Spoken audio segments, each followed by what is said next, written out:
Chennai super Kings और Sunrisers Hyderabad दोनों ने 7-7 गेम्स खेल लिए हैं एंड दोनों ही अभी 4-4 पॉइंट्स पर टेबल के बिल्कुल बॉटम पे है।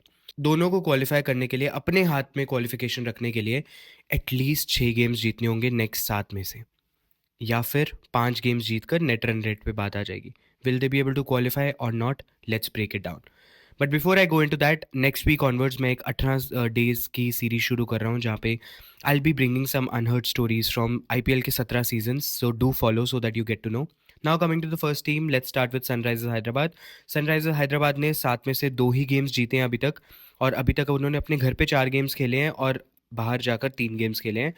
जो घर के 4 गेम्स है उसमें से they have one these 2 matches. In the second half they just have 3 games left अपने घर पे। अगर वो तीनों गेम्स भी जीत जाते हैं, still they will have to win at least 2 और 3 games out of their away games. Will they be able to do that? It looks really difficult based on how the team is performing, and literally apart from 2-3 players like Abhishek Sharma के run हैं, Travis Head के run हैं, and in terms of bowler Harshal Patel ने wickets लिए हैं, but apart from that it really looks difficult right now. But let's see if they are able to do that turnaround.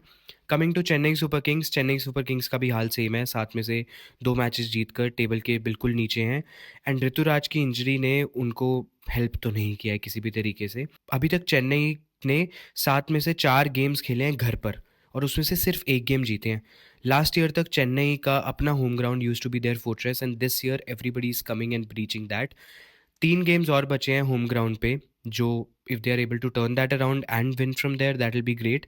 And then they have 4 away games, और चारों away games ऐसी जगह पर हैं जहाँ पर रन्स बन रहे हैं: Bangalore, Kolkata, Ahmedabad and Mumbai. Considering there batting order जो अभी तक परफॉर्म नहीं कर पा रहा है, इवन परफॉर्म कर भी they don't have those kind of strikers right now. It looks very difficult from here for Chennai as well. If either of these teams are able to do any kind of turnaround from here, that'll be quite a story to tell.